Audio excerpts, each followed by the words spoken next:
कार्यमेव तत्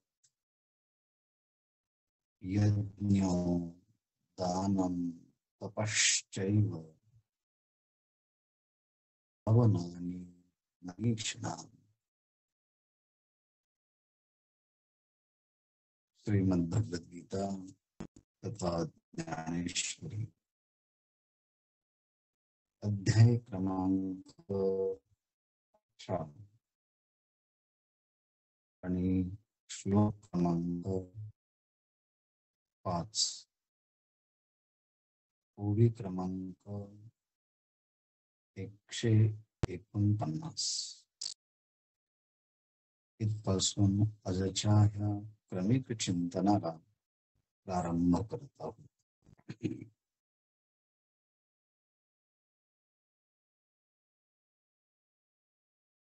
भक्तवर्य अर्जुन 18व्या अध्यायामध्ये त्याग आणि संन्यास या दोन शब्दांच्या अर्थाच्या पाठीमागे असणार रहस्य किंवा तत्व भूमिका तात्पर्य हे भगवंताने स्वतंत्ररित्या मला सांगावे याकरता 3 संबोधनांच्या माध्यमातून भगवंताची स्तुती केली, आराधना केली, नम्रता अभिव्यक्त केली, शरणागती पद्धती. एवढा जर आदर भगवंताच्या विषयी दाखवला तर भगवंताच्या वचनाच्या विषयी सुद्धा आदर निर्माण व्हावा याकरता भगवंतानी पण बोलल्यानंतर आपल्याच वचनांच्या वरती पुन्हा शंका उपस्थित होऊ नये याकरता ज्या ज्या कारणामुळे शंका उपस्थित होऊ शकतील त्या ते कारण भगवंतानी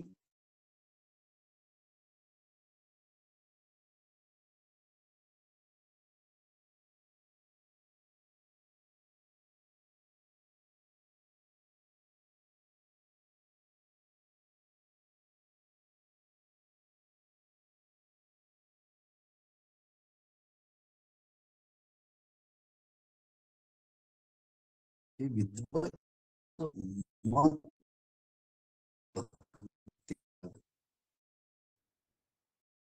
संबंधाची एक पूर्वपीठिका सांगून झाल्यानंतर भगवंत आपल्या स्वतःबद्दल करता प्रारंभ करतात तेव्हा निश्चयं शृणु मे तत्र त्यागे भरत सत्तम त्यागो हि पुरुष व्याघ्र त्रिविध संप्रकीर्तिता.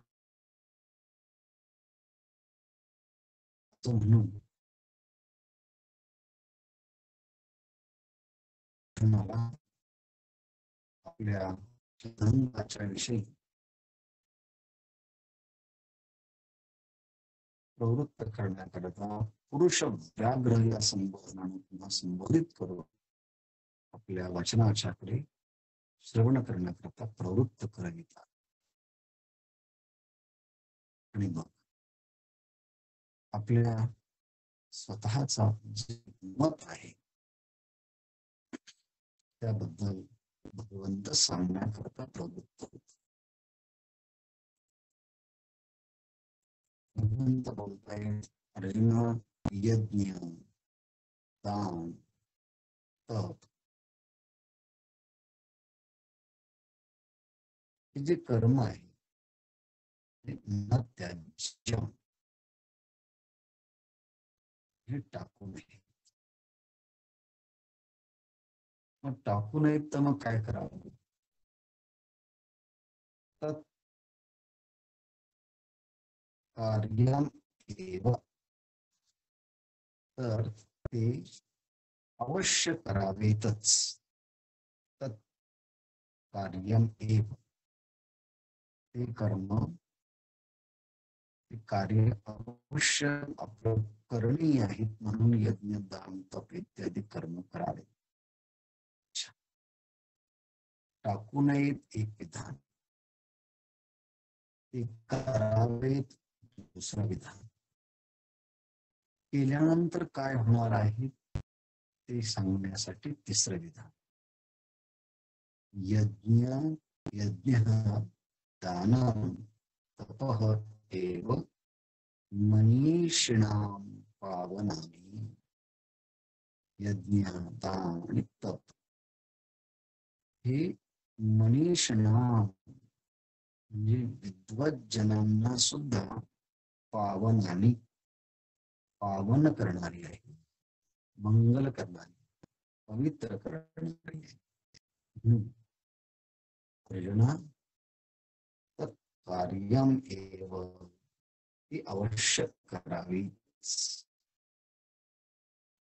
ह्याप्रमाणे सिद्धांताची 3 विधान भगवंतांनी केली. यज्ञ दान तप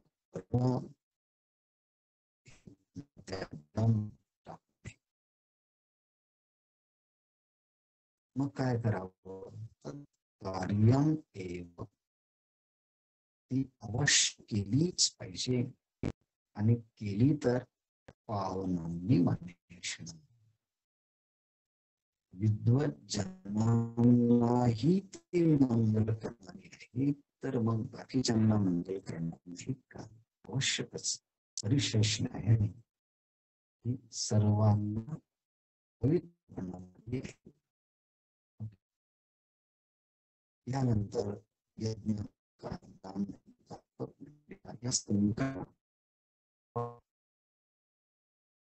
क्रमाक्रमाने पाहणारच आहोत, विस्तारही प्रेरणा आहे. एवढंच समजूया की यज्ञ दान तप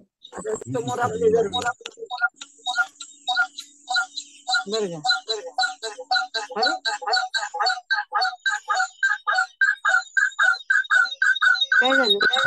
ऑडिओ चालू आहे, बंद करा प्लीज. ऑडिओ चालू आहे.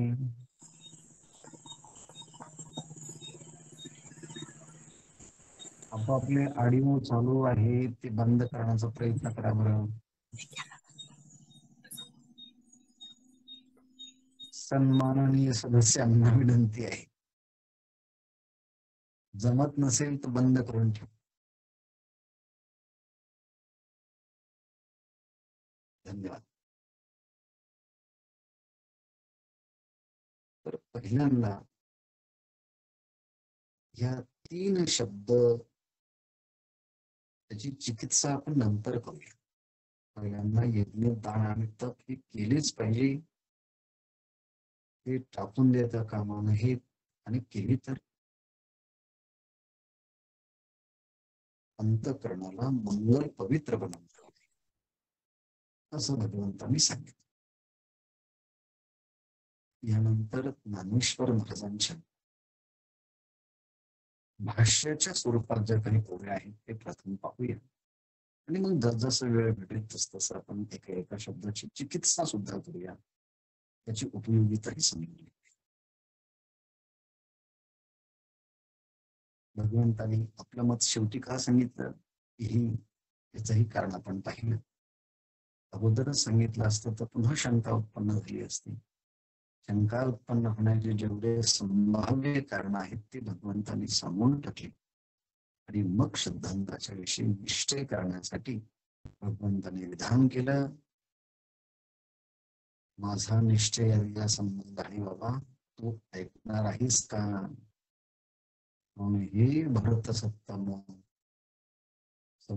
निश्चयम सोडून तत्र त्यागे भरत सत्तम त्यागो ही पुरुष व्याघ्र त्रिविध संप्रकीर्तितः. मग भगवंत सांगण्याकरता प्रवृत्त होतात, त्यावरती ज्ञानेश्वर भाष्य करतात. ज्ञानेश्वर महाराजांनी तिन्ही शब्द एकत्रित घेतले. जे ज्ञान दान तपादिके,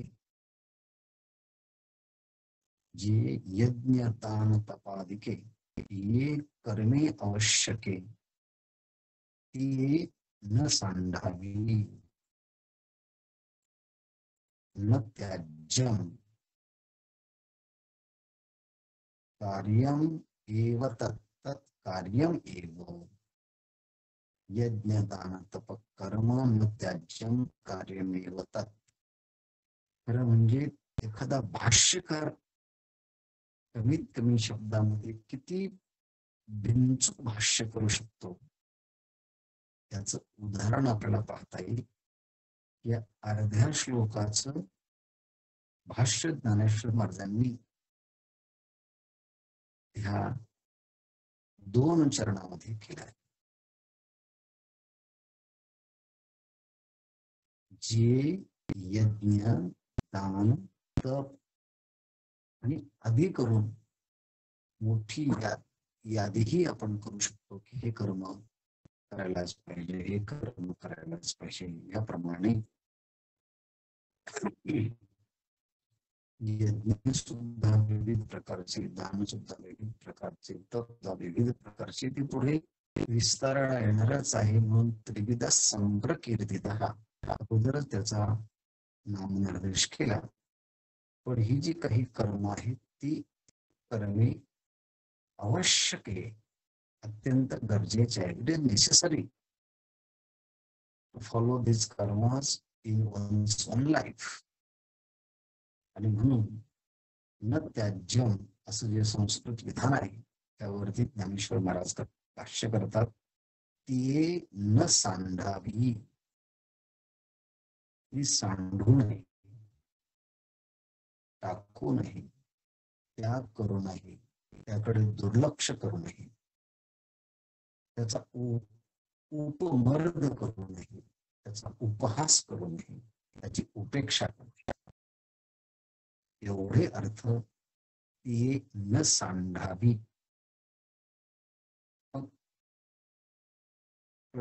असा अर्थ करताय यज्ञ दान तपादिके ती न सांडावी, ती टाकू नये. मग काय, हे कर्मे आवश्यक आहे, हे कर्म तर आवश्यक आहे, ती करावीतच. एवढा सिद्धांत मुख्य या श्लोकात आहे. पण हा सिद्धांत आपल्या मनी मानसी उतरावा, स्थिर व्हावा, त्याचं महत्व पटावं आणि अनुकरणामध्ये यावं, याकरिता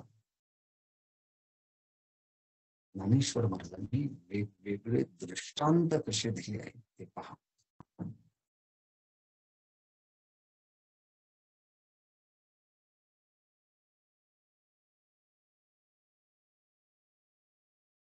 जे यज्ञ दान तपादिके ये कर्मे आवश्यके ती न सांडा, टाकू नये.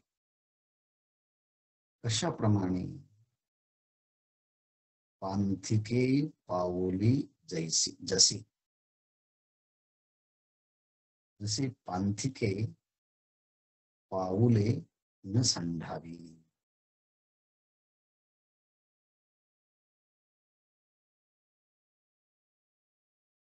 एखाद्याने प्रवास करायचा ठरवला आहे आणि आपल्याला प्रवास करता करता साध्यापर्यंत पोहोचायचं. मग जर त्याला पांथिक असेल, प्रवासी असेल, तर त्याने पाऊलं जी उचलली आहे ती आता थांबवू नये. पुढं उचललेलं पाऊल त्या पाठीमागे लगेच मागचं पाऊल, मागचं झालं की पुन्हा पुढचं पाऊल, म्हणजे त्यांनी चालण्याची गती बंद करू नये. तर पांथिक आहे ना तो, त्याला साध्या पांथिकाला आपल्या सिद्ध पदाच्या ठिकाणी पोहोचायचं असेल ना, तर जोपर्यंत तो पोहोचत नाही तोपर्यंत त्यांनी आपला प्रवास थांबवू नये. अच्छा, कळालं. प्रवास करणाऱ्यांनी आपलं अंतिम गंतव्य प्राप्त होत नाही तोपर्यंत प्रवासासाठी उचललेलं पुढचं पाऊल, त्याच्याबरोबर मागचं पाऊल हे थांबवता कामा नये. सातत्याने गंतव्यस्थानापर्यंत पोहोचेपर्यंत चालत राहा. प्रवासातला हा दृष्टांत. मग पुढचा दृष्टांत. अरपले न देखिले तव तयाचा मागू न सांडिजे, का तृप्त होता न लुटिजे आणायचे. ह्या 150 क्रमांकाच्या ओळीमध्ये दृष्टांत देतात. एका ओळीमध्ये 2. हे दृष्टांत कष्ट करता आहेत हे पहिल्यांदा आपण ध्यानी घेतले. काय? यज्ञ दान तप कर्म जे आहेत त्यांचा कधीही त्याग करू नये, त्याचं अनुष्ठानच करावं. सिद्धांत सांगण्यासाठी ही पुढचे दृष्टांत आहे. हरपले न देखिजे, एखादी वस्तू आपली हरवलेली आहे आणि ती हरवलेली वस्तू जोपर्यंत आपण तिला पाहत नाही, ती गोष्ट आपल्याला सापडत नाही, तिथपर्यंत आपण पोहोचत नाही, तोपर्यंत तयाचा मागू न सांडिजे, तोपर्यंत तिचा माग किंवा तिचा शोध, तिचे सिम्पटम्स जोपर्यंत आपल्याला प्राप्त होत नाही तोपर्यंत तिचा शोध घेत राहा. तयाचा मागू न सांडिजे, त्याच्या त्या मार्गाचा, त्या मागाचा, त्या चिन्हाचा त्याग करू नये. जोपर्यंत सापडत नाही ना तोपर्यंत शोध करा, शोध घ्यावा. शोध घेता घेता एक दिवस निश्चित त्या स्थानापर्यंत पोहोचल्याशिवाय राहत. नाहीतर आता काय, भेटतच नाही, सापडतच नाही, मिळतच नाही, शोध कार्य बंद पडत. अशा किती समिती आहेत, त्या समित्यांचं काम शोधाचं असतं.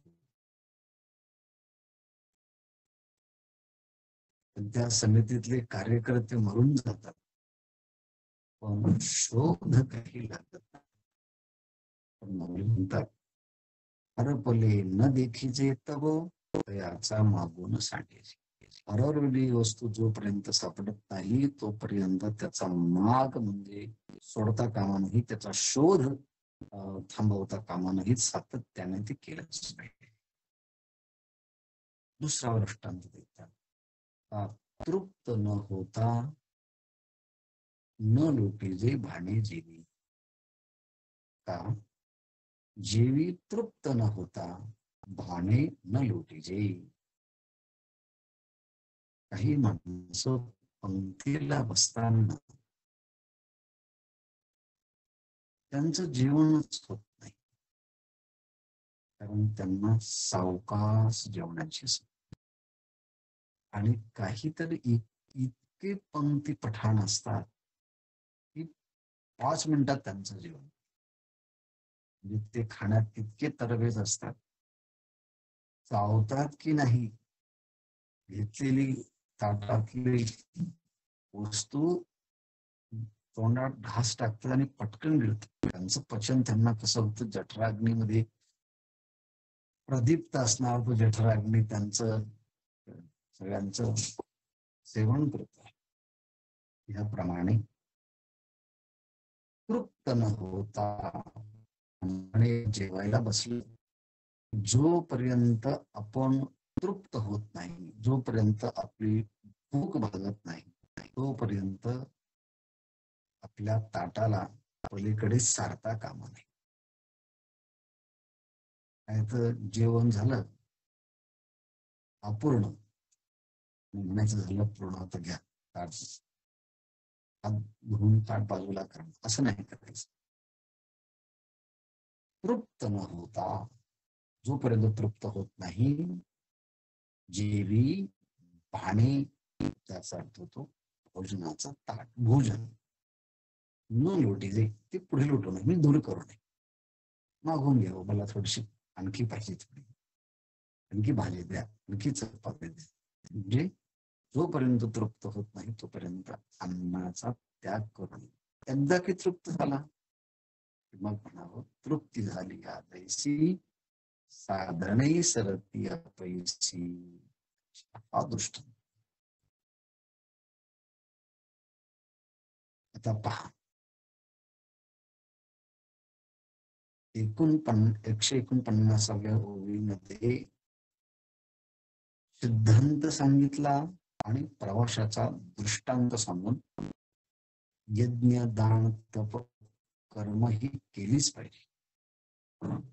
आणि कुठपर्यंत केली पाहिजे, तर पांथिकाला आपल्या निश्चित स्थळापर्यंत जात नाही तोपर्यंत त्यांनी प्रवास चालू ठेवा. हरवलेली वस्तू जोपर्यंत सापडत नाही तोपर्यंत त्याचं शोध कार्य आणि त्याचा माग घेतच राहा. जोपर्यंत तृप्ती होत नाही तोपर्यंत अन्नाचा त्याग करू नाही, मागून घे. यज्ञ, दान, तप, कर्म कुठपर्यंत करत राहावं त्यांना सांगायचं आहे, ते सगळ्यात महत्वाचं म्हणतात. पण हा नाही दृष्टांत, दुसरा दृष्टांत, तिसरा दृष्टांत. पहिल्या ओळीमध्ये तर एकच दृष्टांत होता, सिद्धांत आणि दृष्टांत. दुसऱ्या ओळीमध्ये 2 दृष्टांत आणि आता तिसऱ्या ओळीच्या मध्ये 3 दृष्टांत देऊन तो सिद्धांत दृढ करण्यासाठी ज्ञानेश्वर महाराज आपल्याकरता प्रयत्न करतात. नाव थडी न पवता, न खंडीजे केळी न फळता, का ठेविले न दिसता दीपू जैसा. या ओळीमध्ये 3 दृष्टांत आहे आणि ह्या 3 दृष्टांताला क्रियापद एकच वापरायचं, तो दृष्टांत समदृष्टी. कोणता?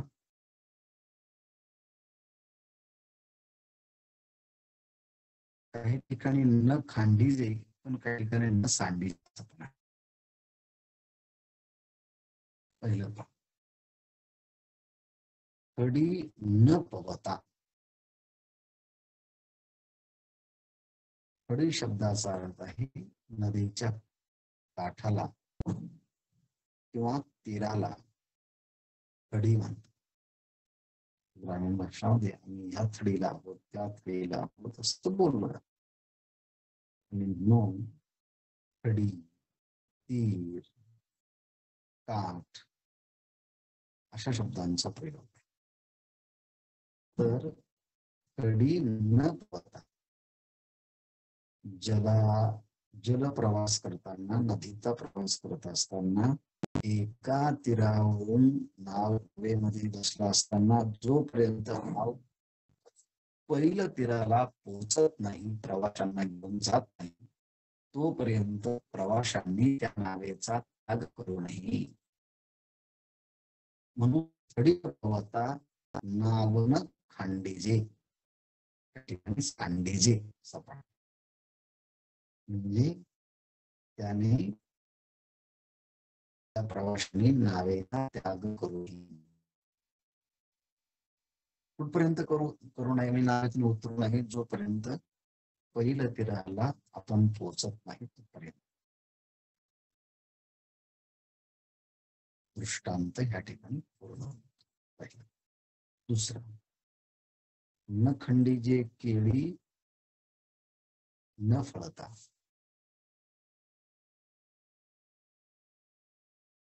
न फळता केळी न खंडीजे.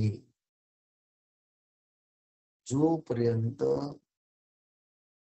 लावलेल्या केळीच्या झाडाला केळीचे फळ प्राप्त होत नाही तोपर्यंत ती केळी न खंडीचे, म्हणजे त्या केळीचं झाड जे आहे ते न खंडीचे होऊ नये.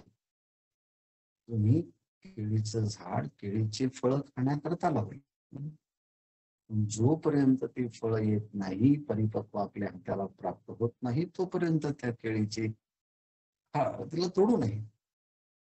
आणि एकदा की फळली केळी उन्मळे, मग आपोआपच ती केळी मळून पडतेच ना.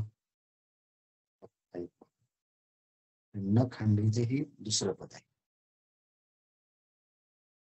न फळता केळी न खांडीचे, खडी न पवता नाव न खांडीचे. तिसरा गोष्ट,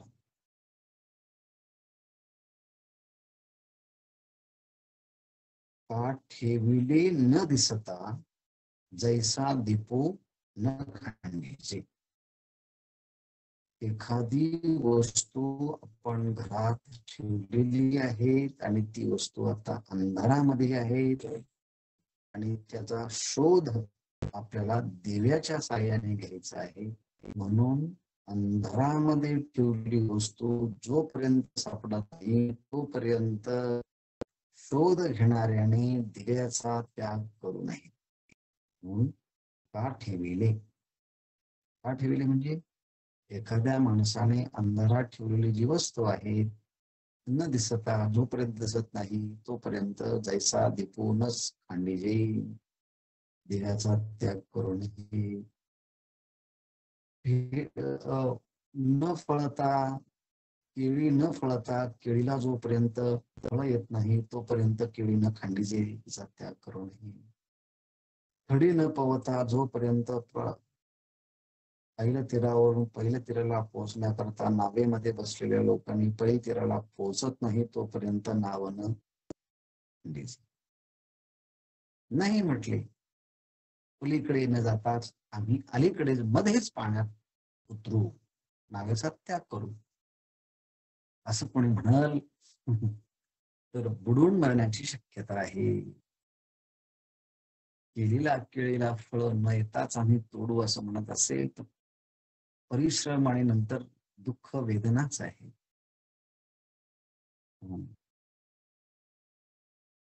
अंधारात ठेवलेली वस्तू दिव्याच्या साह्याने प्राप्त होत नाही तोपर्यंत दिव्याचा त्याग करू नये. कुणी जर केलाच तर वस्तूचा लाभ होणार नाही, नुकसानच आहे.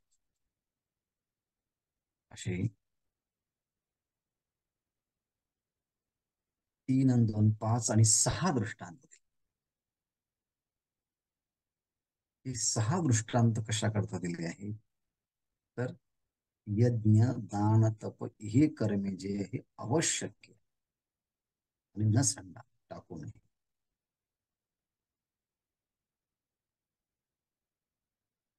मग सारखी करतच राहावी का, नाही म्हटले. जोपर्यंत प्रवासाला गंतव्यस्थानापर्यंत पोहोचत नाही तोपर्यंत प्रवास.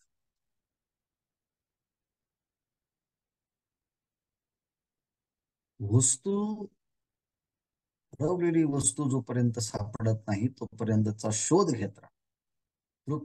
तृप्ती होत नाही तोपर्यंत भोजन करत राहा. पैल तीराला प्राप्त होत नाही तोपर्यंत नावेचा त्याग करू नये. केळीला फळ येत नाही तोपर्यंत ती तोडू नये. ठरवलेली वस्तू अंधारामध्ये दिव्याच्या साह्याने सापडत नाही तोपर्यंत दिव्याचा त्याग करू नये. हे सगळे दृष्टांत सांगत सिद्धांत सांगतात. तैसी आत्मज्ञान विखी, जो निश्चिती नाही निकी, तो नोहावी यागादिकी उदासीन, ही सिद्धांताची ओवी. म्हणजे 49 क्रमांकाची ओवी. त्यामध्ये सांगितलेला जो सिद्धांत तो पूर्ण सिद्धांताच्या अंगाने दृष्टांतपूर्वक सिद्धांताची मांडणी करणारे ही ओवी आहे.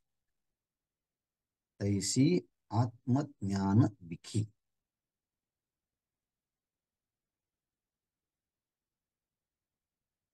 त्याप्रमाणे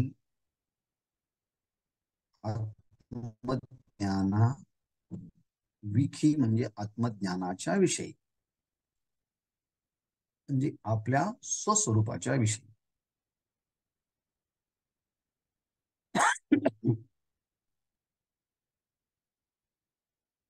मी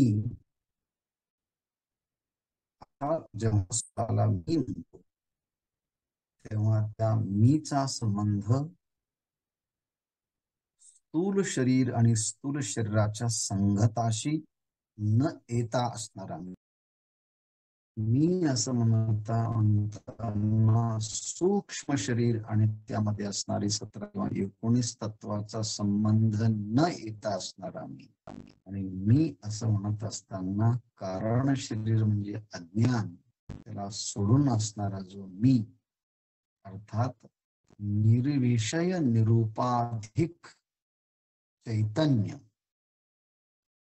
सच्चिदानंद स्वरूप असणारं चैतन्य तत्व मी आहे, असं शब्दाने ऐकून गुरूंचा उपदेश श्रवण करून आणि मनन आणि निधिध्यासन त्याचं अनुष्ठान श्रद्धापूर्वक करून झाल्यानंतर जो निश्चय प्राप्त होतो तो असंगत्वाचा आणि स्वरूपाच्या निश्चयाचा. म्हणून ज्ञानेश्वर महाराज म्हणतात तैसी आत्मज्ञान विखी, त्याप्रमाणे आत्मज्ञानाच्या विषयी, स्वस्वरूपाच्या विषयी, ब्रह्मस्वरूपाच्या विषयी, आत्मस्वरूपाच्या विषयी, चैतन्य स्वरूपाच्या विषयी, स्वतःच्या विषयी जवळ निश्चिती निकी नाही. निकी म्हणजे चांगली, म्हणजे काय, संशय विपर्यय रहित जोपर्यंत मी सच्चिदानंद स्वरूप आत्मा आहे असा जोपर्यंत खरा खरा पक्का निश्चय होत नाही तोपर्यंत यागादिकी उदासीनी नोहावे. तोपर्यंत यज्ञ, दान, तप, कर्म यांच्याविषयी उदासीन असता कामा नये, म्हणजे त्यांच्याविषयी दुर्लक्ष करता कामा नये, त्यांचा त्याग करता कामा नये. आणि मग मला स्वस्वरूपाचा जर निश्चय झाला मग कर्म करावेत का? म्हटले तैसी आत्मलाभे प्रबळे जयाची क्रिया ढाळे ढाळे गळती आहे. मग ही क्रिया आपोआपच संपून झोप आली ना एकदा, बोलणाऱ्याचं बोलणं थांबतं, चालणाऱ्याचं चालणं थांबतं, ऐकणाऱ्याचं ऐकणं थांबतं, सगळ्या क्रिया जागच्या जागी थांबल्या जातात, क्रिया बंद. जर अज्ञानाची झोप आली तर क्रिया बंद पडत असतील तर ज्ञानाची परिसीमा ज्या तत्वदर्शनामध्ये होते ते तत्वदर्शन झालं असताना क्रिया तर नैसर्गिकरित्या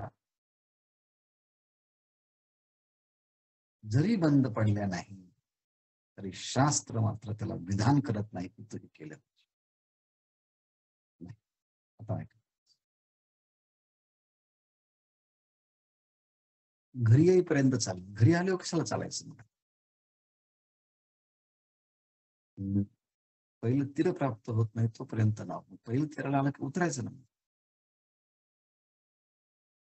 अंधारामध्ये ठेवलेली वस्तू जोपर्यंत सापडत नाही तोपर्यंत दिवा फिरायचं, पण आता दिव्याने ती वस्तू सापडली ना, मग आता काय, दिवा ठेवून द्या.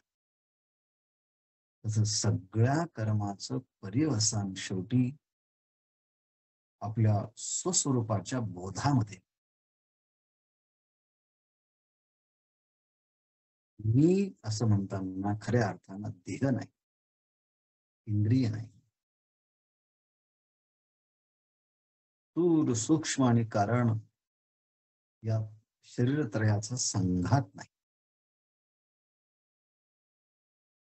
आणि ह्या शरीरत्रयांच्या द्वारे प्राप्त होणारी जागृत स्वप्न आणि सुषुप्ती या तीन अवस्था नाही, तीन शरीर नाही, आणि या तीन शरीराच्या अंतर्गत पंचकोशही नाही. सगळ्यांचा अधिष्ठाता मी आहे असा संशय विपर्यय रहित पक्का निश्चय जोपर्यंत होत नाही तोपर्यंत यागादिकांच्या विषयी उदासीन असता कामा नये. म्हणजे ती कर्म अवश्य केली पाहिजे. कशी केली पाहिजे? आपल्या अधिकारानुसार. तरी स्वाधिकारानुरूपे ती यज्ञ दान तपे अनुष्ठावीची साक्षपे अधिकेवर.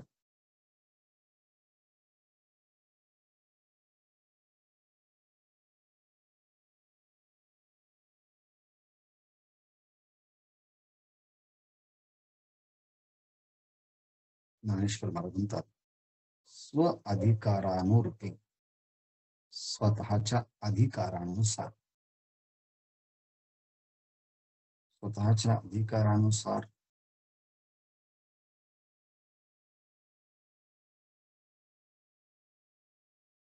आपण कोणत्या वर्णात आहोत, आपण कोणत्या आश्रमात आहोत, आपण कोणत्या वयात आहोत, यानुसार आपल्याला आवश्यक असणारे यज्ञाचं स्वरूप, दानाचं स्वरूप, तपाचं स्वरूप ओळखावं. आणि मग आपल्या वर्णाश्रम धर्मानुसार यज्ञ दान तपे ही जी आहेत ती साक्षपे अधिकेवर अनुष्ठावीची. अधिकेवर म्हणजे पुन्हा पुन्हा, अधिकेवर वरचेवर, पुन्हा पुन्हा. साक्षपे यथाविधीप्रमाणे, वर्षभर पुन्हा पुन्हा जसा विधी सांगितला आहे ते कर्म करण्याचा त्या विधीप्रमाणे याचं अनुष्ठान अवश्य केलंच पाहिजे. पुन्हा पुन्हा केलं. म्हणून यांचा त्याग करून अधिकारानुसार, वर्णाश्रम धर्मानुसार आपण ते कर्म केलेच पाहिजे. शिक्षक आहेत ना, शिकवलं. डॉक्टर आहेत ना, प्रामाणिकपणे तर व्यवसायाकडे लक्ष दिलंच. व्यावसायिक आहे ना, व्यावसायिकाने ते केलंच. आणि कसं केलं पाहिजे? अधिकेवरी, जास्तीत जास्त केलं, साक्षपे आणि यथाविधी केलं.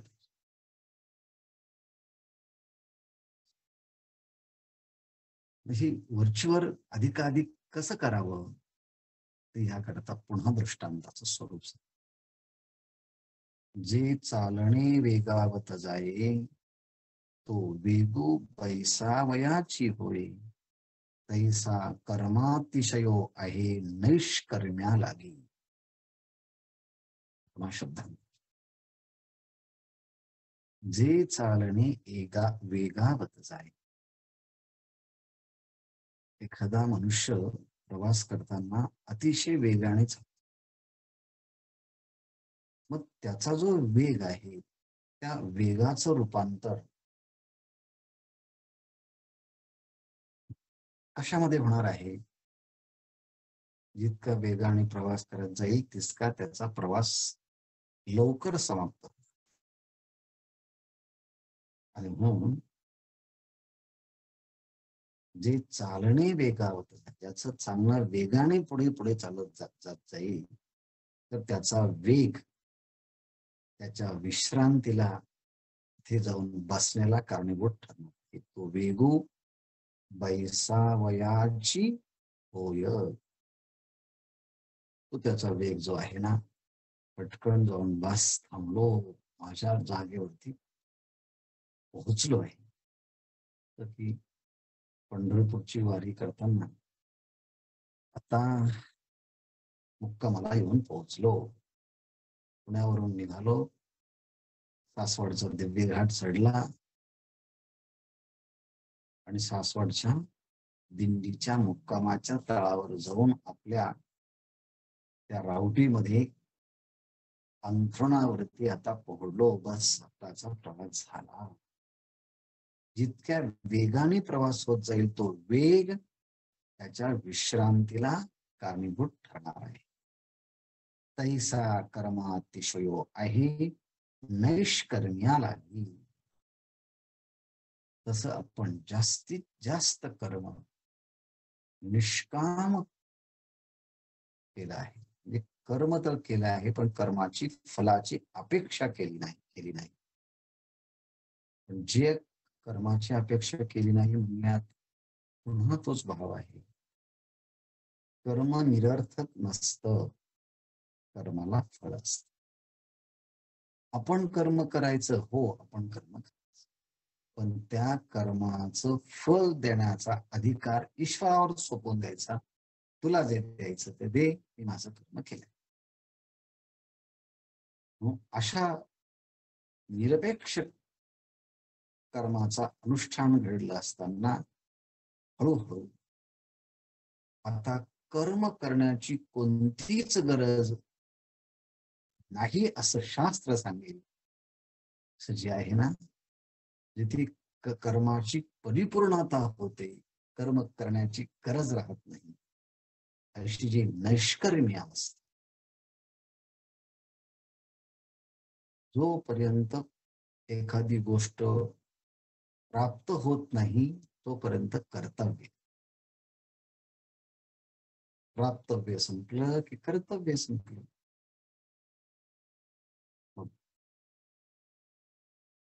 एकदा की स्वरूप स्थिती प्राप्त झाली की मग काही प्राप्तव्य राहत नाही. मग अशी जी अवस्था आहे ती नैष्कर्म्य असते.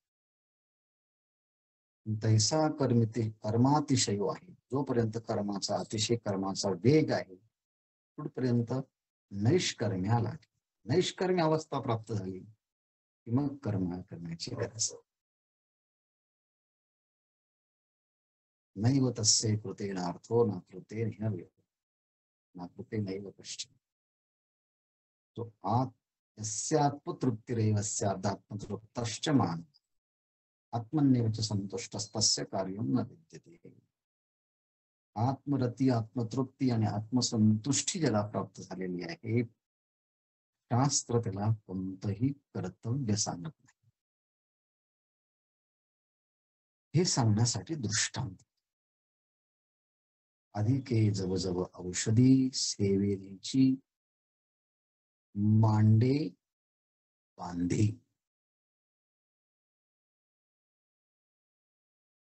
तव तव मुखी जे व्याधी थयाची. एखाद्या माणसाला एखादा व्याधी झाला, रोग झाला, तर काय करावं? जवळजवळ औषधी सेविजे.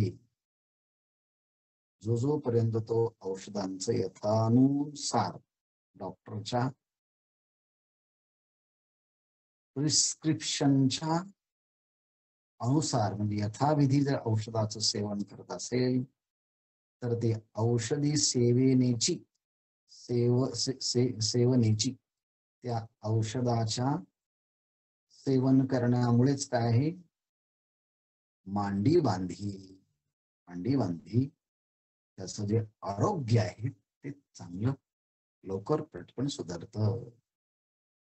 आणि मग काय होईल, तव मुखी जे व्याधी तयाची. आणि तोपर्यंत जोपर्यंत औषध चांगलं घेतो तोपर्यंत त्याचं अवसान वाढत जातं आणि लगेचच तो व्याधीतून मुक्त होतो. जवळजवळ औषधी सेविजे तव व्याधी मुक्तयाची व्याधी मुखी. तोपर्यंत त्या व्याधीतून तो मनुष्य हा मुक्त होतो. नियमितपणे अधिकाधिक घेत असेल तर त्या सेवनामुळे लवकरात लवकर तो रोगापासून मुक्त होतो. जसं हे तसं तैसे कर्मे हातो पाती, जई किजती यथानुभूती, तै रजतमे झडती झाडा देवनी. ही पण शब्दांताची ओळी.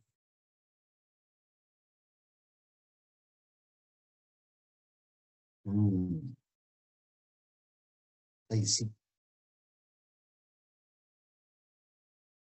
कर्मे हतोपती,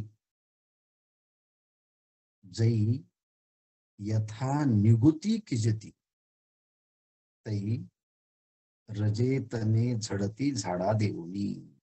तैसी त्याप्रमाणे यथा निगुती. यथा निगुती म्हणजे शास्त्राने ज्या पद्धतीने सांगितले आहेत कर्म करताना निषिद्ध कर्म करायचेच नाही, काम्य कर्माचा त्याग करायचा, नित्य नैमित्य कर्म करायचे, परंतु त्या कर्माच्या फळाची अपेक्षा करायची नाही. अशी जी निगुतीने शास्त्रविधीनुसार कर्म जर वारंवार हातोपाती, हे झालं की दुसरं झालं की तिसरं, असं वारंवार हातोहाती, पुन्हा या हातातून कर्म झालं की पुन्हा दुसरं हातात कर्म, मग तिसरं कर्म, असं ते कर्म यथा निगुतीने शास्त्रानं सांगितल्याप्रमाणे सारखं कर्माचं जो अनुष्ठान करत असेल तर त्याने काय होणार आहे, रजतने झडती झाडा देवी. तर शरीरामध्ये असणारे रजोगुण आणि शरीरामध्ये असणारे तमोगुण काय आहे, झडती. झडती म्हणजे ते समाप्त होतात.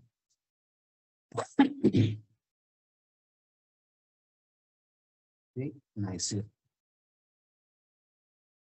रजोगुण गेला की चंचलता समजते, तमोगुण गेला की पाप वासना समोर नाहीसे.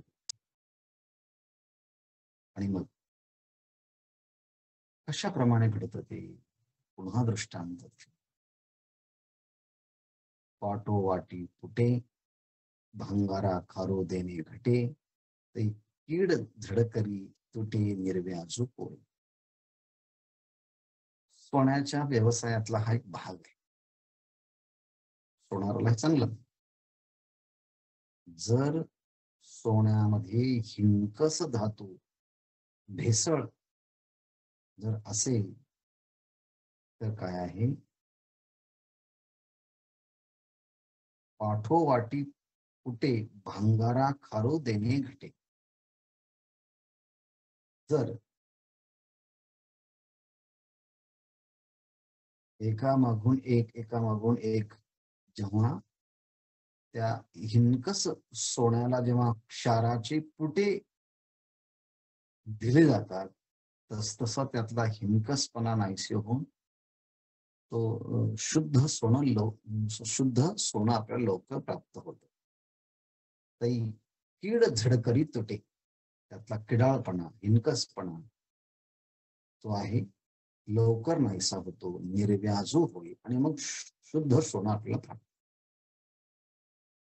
कसं द्यायचं हे त्यांना माहिती. सोनं पण ज्ञानेश्वर महाराज त्यांच्या व्यवसायातला सिद्धांत तसं पैसे निष्ठा केले कर्म, ते झाडे तरुणी रजतम, सत्वशुद्धीचे धाम डोळा दावी. ही कर्माची फलनिष्पत्ती आहे. तैसे निष्ठा कर्म केली, त्याप्रमाणे निष्ठापूर्वक शास्त्राने सांगितल्याप्रमाणे कर्म केलं तर ते कर्म काय करतं, रजतम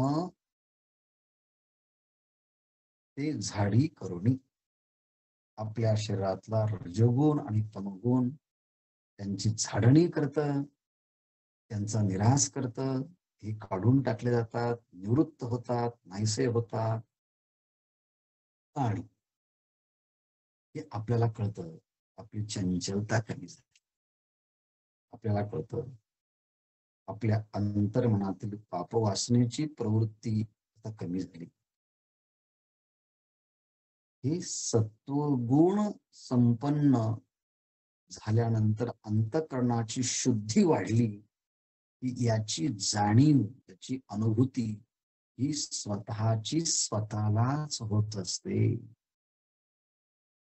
बरं वाटतं, छान वाटतं. अरे आपण या नकारात्मक विचारापासून आता हळूहळू दूर झालो, शुद्ध सत्वात्मक भूमिकेवरती येऊन पोहोचलाय. म्हणून ज्ञानेश्वर महाराज सांगतात की या सत्वशुद्धीचं, अंतःकरण शुद्धीचं प्रत्यक्ष दर्शन त्याला अनुभूतीला येत. त्याला कळतं माझं अंतःकरण आता खूप मंगलमय, पवित्र झालेलं आहे. त्याला स्वतःची स्वतःलाच अनुभूती आहे. त्याला प्रत्यक्षावगमं धर्म्यं सुसुखं कर्तुं असा विचार या कर्माच्या बाबतीत. आणखीही तुळशीबार विचार ज्ञानेश्वर महाराज करतायत, तो आपण क्रमशः ओम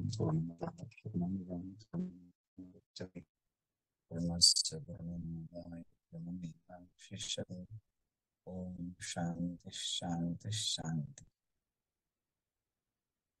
रामकृष्ण हरी.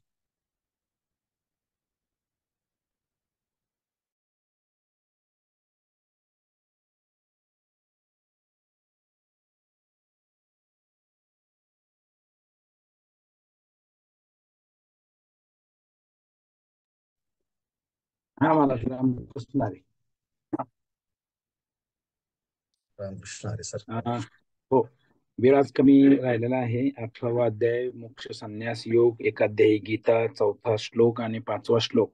4थ्या श्लोकामध्ये हे भरत सत्तमा, हे पुरुष व्याघ्र अर्जुना, मी तुला आता त्यागाचे 3 प्रकार सांगतो.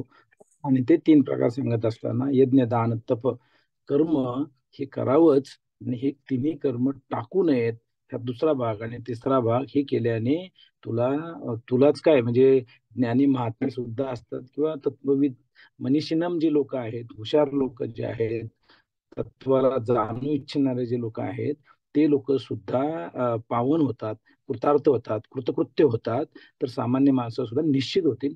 त्यामुळे यज्ञदान तपाचे वेगवेगळे दृष्टांत देऊन माऊलींनी या ठिकाणी सांगितले की हे तिन्ही कर्म निश्चयाने केली पाहिजेत.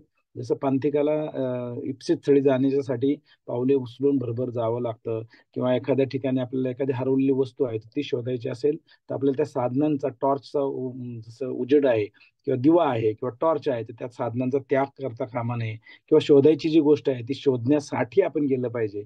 का तृप्त न होता लोटीचे, किंवा जेवणाच्या पूर्वी पूर्ण जेवण झाल्याशिवाय आपण ते ताट सोडू नये. ह्या सगळ्याचं हरवलंय काय हे आपल्याला पहिले समजलं पाहिजे. या ठिकाणी अख्खा सगळं सांगत असताना या सगळ्या ओव्यांच्या मध्ये काय हरवलंय आपल्याकडनं हरवलंय ते तत्व, ते आत्मज्ञान. आणि त्यासाठी सिद्धांताची ओवी मागे आलेली आहे. तशी आत्मज्ञान विखी जवळ निश्चिती नाही नेकी, तेव्हा नोहावे एकाधिकी यागाधिकी उदासीन. तर आपल्याकडून या जीवन व्यवहारामध्ये आत्मज्ञान, आत्मस्वरूप, स्वस्वरूपाची ओळख हे सगळं हरवलंय.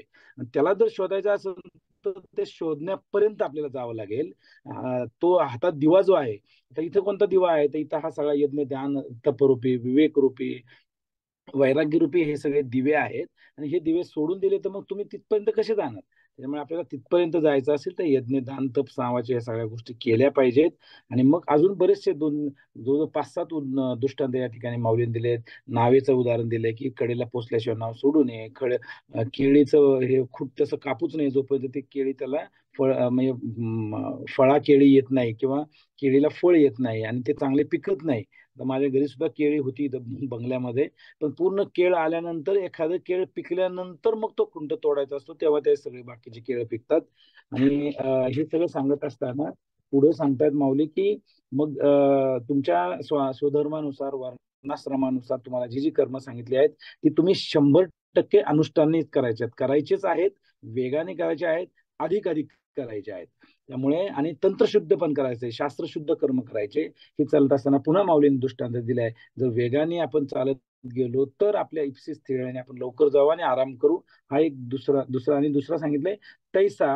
मग आता ही परत की तुम्ही त्या कर्माच्याच आधारे नैष्कर्म्यापर्यंत तुम्ही जाऊ शकता. आणि म्हणून पुन्हा एकदा माऊलीने दृष्टांत दिलाय आरोग्यातला किंवा डॉक्टरांचा, की जेवढे जेवढे तुम्ही औषधं घ्याल, पटपट घ्याल, पूर्ण वेळेत घ्या, पूर्ण कोर्स कराल, नाहीतर गोळ्या दिल्या डॉक्टरनी 10 लिहून आणि तुम्ही आणताय 4च किंवा 6च, आणि मग तुम्हाला फरक कसा पडणार? किंवा तुम्ही खाल्ल्याच नाही, एक आज खाल्ली आणि सकाळ संध्याकाळ डोस आहे, तुम्ही आज खाल्ली डायरेक्ट उद्या एक खाल्ली, तर मग तसंही होणार नाही. त्यामुळे गोळ्या जसं जसं खाल तसं तुम्हाला तो फरक पडणार आहे. आणि हे सगळं सांगत असताना तैसी सिद्धांताची ओवी आहे की कर्मे हातोहाती, तुम्ही हातोहाती हे सगळे कर्म केले पाहिजेत. मग हे जर केलं तर मग रज तम काय होईल, याचा परिणाम हे होईल की रज आणि तम तुमच्यातून निघून जातील. जे आपल्याला घालवायचे आणि वाढवायचे काय, सात्विक गुण वाढवायचा आहे. आणि म्हणून सात्विक गुण वाढला की मग फळ काय त्याचं, तर पुन्हा एकदा शुद्ध सोन्याला करायला त्याला पुन्हा पुन्हा डाग द्यावा लागतो, अग्निडाग द्यावा लागतो, तेव्हा ते किडाळ त्यातलं खराबपणा नाहीसा होतो. तैसे निष्ठा केले कर्म ते झाडी करून रजतम सत्वशुद्धीचे धाम डोळा द्यावी. सत्वशुद्धीचे धाम डोळा द्यावी म्हणजे तुम्हाला चित्ताची शुद्धीकरण करणं हेच कर्माचं फळ आहे. कर्माचं फळ तुम्हाला डायरेक्ट मोक्षाला अधिकारी बनवणं इतकंच आहे. मोक्ष तुम्हाला मिळून देणं नाही, पण मोक्षाचे अधिकारी करणं. आणि एकदा का तुम्ही मोक्षाचे अधिकारी झाला की मग वैराग्य आणि हे दोन्ही एकत्र येतात आणि त्या ठिकाणी ज्ञान रुजतं, ज्ञान टिकतं आणि ज्ञान वाढीला लागतं. आणि म्हणून हे सगळं कर्माचा सिद्धांत समजून घेण्याचा उद्देश आपल्याला क्लिअर झाला पाहिजे की आपल्याला चित्ताची शुद्धी करायची आहे. त्यानंतर विवेक वैराग्याचा अवलंब करून ज्ञानाचा आसरा घेऊन आपल्याला त्या मोक्षाच्या पर्यंत जायचंय. आणि म्हणून आपल्याला हे चालत राहणं, सत्संग करत राहणं, महाराजांच्या माध्यमातून इथं सतत लॉग इन होणं, आपला आवाज म्यूट करणं आणि हे सगळं केलं पाहिजे. तेव्हा मग आपल्याला याचं फळ मिळेल. धन्यवाद. रामकृष्ण हरी.